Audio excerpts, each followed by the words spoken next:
like to welcome the new members of our audit committee, Dr. Okonkwo and Ms. Porter Wilkinson. Thank you in advance to Ms. Wilkinson, who hit the ground running as the new vice chair of audit and has been working with me over the summer on many matters.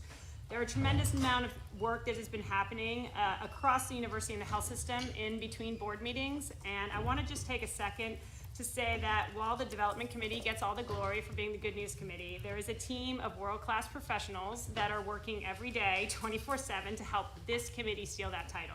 And to that end, I really, if you would indulge me in 2 seconds as I take a few minutes to just say thank you. Oh, actually 1 minute. I'm going to say it really quickly to say thank you to people who are working tremendously hard to make this a better university.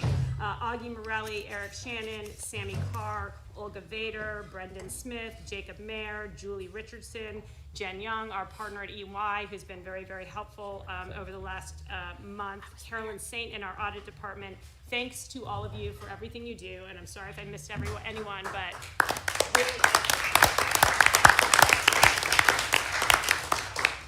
and then further to that, Gary Nimax and Krista Barnes are also very helpful. So why don't we get started with our agenda for this meeting, because you're going to be hearing from them shortly. We're going to receive a briefing on the compliance programs in place at UVA and at UVA Health, and following that we'll move into closed session to discuss confidential matters as outlined in the agenda. Members of the public will be excused, and members of management will be asked to remain in the room for the board, and those members are President Ryan, Margaret Nolan, Susan Harrison, Debbie Rinker, Cliff Eiler, Carolyn Saint, Augie Morelli, Eric Shandon, Wendy Horton, Gary Nimax, Krista Barnes for the closed session, John Koski, EVPs Davis, Kent, and Balcom. Gary, you have the floor. Okay, thank you. Good morning, everybody. Good morning. As Rachel said, I'm Gary Nimax, Assistant Vice President for Compliance, and as we plan the agendas for the Audit, Compliance, and Risk Committee throughout the year, we plan on having September serve as an annual report on the compliance programs at the university. So today you'll hear from me, and then we'll go into closed session for some additional information from both myself and Krista Barnes. And this afternoon, the full board will receive athletics rules education as required to comply with NCAA regulations. When we discussed today's presentation with our committee chair, she asked that we begin with a brief overview of the compliance program at the university. So I like to start any discussion of that by talking about the 7 elements of an effective compliance program as detailed in the federal sentencing guidelines. These are widely considered the best practices of how any organization demonstrates its due diligence in taking compliance programs seriously, so it would apply to your own organizations as well. The key points that we'll talk about today are items 2 and 5. One is that we have periodic reporting to the board, and the other, number 5, that we have systems in place for individuals to report suspected wrongdoing. So we'll talk about how we do that. And quickly, I want to mention 2 other documents that the board approves so that it sort of sets a foundation for our compliance program. The first one is the Compliance Charter. Last September, the board approved a revised version of that document that's been in place since 2016. The charter summarizes the mission and purpose of the compliance program and also our interaction with this committee. The other document is the Code of Ethics for Faculty and Staff that was approved by the Board of Visitors. This slide shows a summary of the topics that we cover in that Code of Ethics. The medical center has its own compliance code of conduct for its employees, just like the students have an honor code that defines at a high level what our expectations are for members of the university community. And as new employees join us, we require them to read through the Code of Ethics. Also, I chair what we call the Compliance Network, and that's a group of subject matter experts from around the university representing the major compliance areas. And we work together to manage the university's compliance with federal, state, and other regulatory compliance requirements. This team includes everyone from athletics to research to finance, the medical center, threat assessment team, Title IX, et cetera. And on this slide, I've summarized some of the presentations I arranged for the group in the past year. So we really cover a wide variety of items, and then we each have an opportunity to share with each other what challenges we're facing, what new regulations we're keeping an eye on, that sort of thing. And I've included the URLs for those 2 documents if you'd like to, and the Compliance Network if you'd like to take a look at them later. This slide is showing that we have a number of different reporting tools, including the compliance helpline, to allow people to report concerns to us, including ways for them to report them anonymously, which is an important component of what we do. We list all of these various reporting mechanisms on a website called report.virginia.edu, so you can go there and help figure out which might be the most appropriate portal for you to use. And as Krista and I tell people all the time, if you don't know where to report something, you can always report it through our shared compliance helpline, and we'll get it to the right person. So listed on this slide, we use an internal incident management system that's developed by our IT shop on the academic side. It's called Safe Grounds. And listed on this slide are the offices that use it. And information reported through our various reporting tools ends up in this system where we may either investigate it or we can refer it to another area. It's not uncommon for Krista and her staff or me and my staff to talk about who should handle this, because sometimes it's not straightforward on who it belongs to. So we work that out so that the individuals reporting the concerns don't get bounced all over the place. And I like to mention the compliance helpline is something that we work very closely with our partners at the health system in working with. So we have a single 800 number and a single web intake form for people to report this information, so we're not competing with two different ones. Okay, as far as who uses Safe Grounds and what kinds of incidents do we receive there, this slide shows the departments that are using Safe Grounds and what kinds of issues are being tracked. The largest percentage in the blue wedge are in student affairs. And keep in mind, this is not necessarily one student accusing another student of wrongdoing, but it also includes things like roommate disputes, academic deficiencies, or students who have requested mental health resources, that sort of thing. The next largest segment, if you combine the two orangish colors, are HR medical and HR academic. Together, they account for about 37% of the reports that we receive. That includes everything from workplace disputes with coworkers or supervisors, or merely questions about benefits and that sort of thing. And then finally, the yellow wedge that we'll talk about in more detail is compliance, and that is including both compliance at the academic division and the health system, and we'll talk about that a little bit more. As I mentioned, we have both an 800 number and a web form. I think a lot of us think of traditional compliance helplines as being an 800 number that you call. We do have that managed by a third party, so it's available 24/7. But since we introduced the web intake form, that has been by far the more popular option, and we tend to receive about 60 or 70% of our reports through the web form. We prefer that as well because people are able to explain it in their own words. They can attach spreadsheets or photos or whatever documentation they have to help us investigate those cases. We've seen those cases increase in recent years, and we attribute that largely to the marketing campaign that we have done to get people aware of the system. So we send out emails, there's posters, we attend a lot of meetings telling people about it. And it's really critical that we receive these reports. I think some organizations fall into the trap of thinking that no reports means that there are no problems, and it's quite the opposite.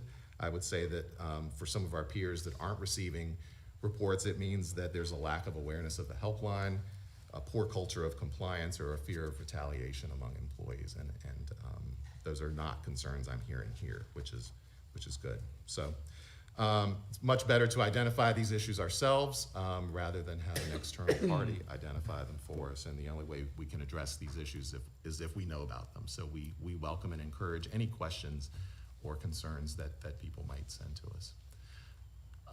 So that's a quick overview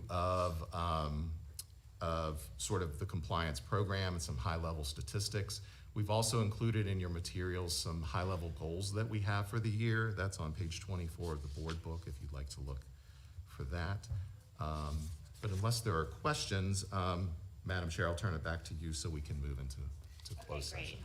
Madam Chair, just really quickly. Yeah. Yes. Can you just quickly remind us of the org structure, exactly where you sit relative to the broader, how many layers between you and Jim, Ryan?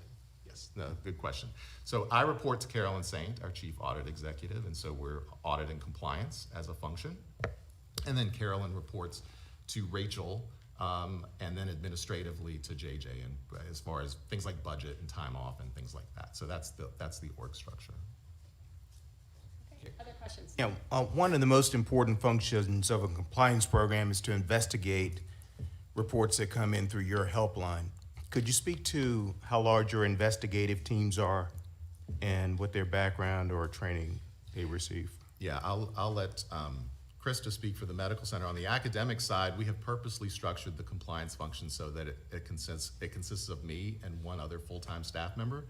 And what we do is we rely on our compliance partners to do investigations. So for example, if it was a discrimination-based complaint, it would go to Equal Opportunity and Civil Rights. If it was an HR kind of complaint, HR has investigators.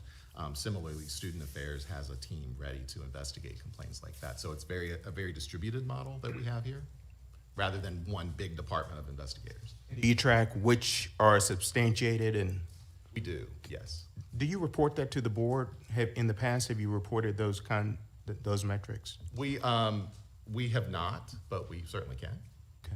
I think it'd be interesting to see that. Okay. Thank you. Rachel?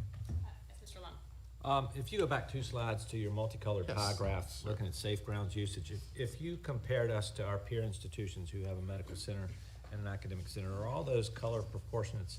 Student Affairs usually number 1, HR medical number 2, HR academic number Yeah, 3. Are there any absolutely. outliers there, Gary? Absolutely, no, this is very consistent with what our peers are seeing. I'd say that some of them report that HR is number 1 at their institution, but we also benchmark with peer institutions to see how many reports they get, and that range, we compare with about 20 or 30 other universities, and the range of reports runs between 14 and 620 that they receive in a year. So it's all over the map. In part because some of them have a central system and some don't. I think where we're a little bit different is that we have so many departments using the same incident management system. Most schools that I'm interacting with are more like the model we used to have, where each area had its own system, and it makes it really difficult to share information or to look at an individual or an individual department and see patterns of concerns. So I think the fact that we have so many different areas in one system and can share these cases has been really helpful for us. Thank you. Sure. Thank you. Are there any other questions? Because we'd like to move into closed session at this time. Okay, great. Mr. Payne, would you mind reading us into closed session? I have a motion. Oh, you have it. Okay, would you like to do it, Mrs. Wood? Yes, I would. Madam Chair, I move the Audit, Compliance, and Risk Committee into closed session to discuss the following topics.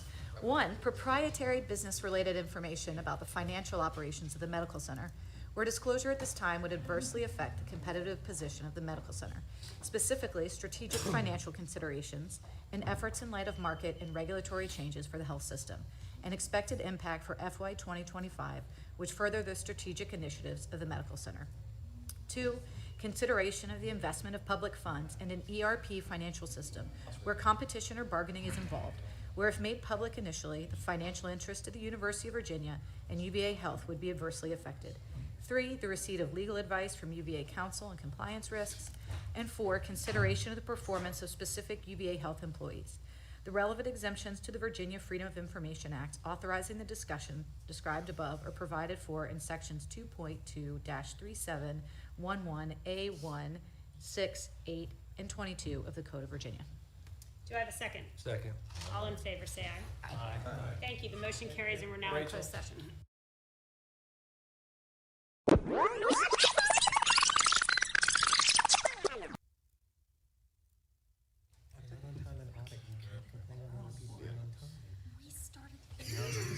You were within your 60 minutes. I finished early yesterday. More good news, we finished this in under 60. Okay, we're set. Jim has a new full-time. Thank you. Go ahead. Madam Chair, I move that we vote on and record our certification that to the best of each member's knowledge, only public business matters lawfully exempted from open meeting requirements and which were identified in the motion authorizing the closed session were heard, discussed, or considered in closed session. Second? Do I have a second? Thank you. Second. Susan, can you do a roll call of the committees? Mr. Hardy, Aye.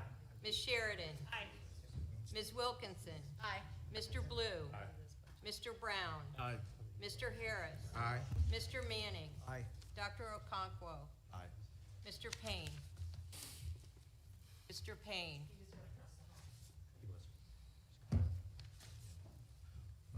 Thanks.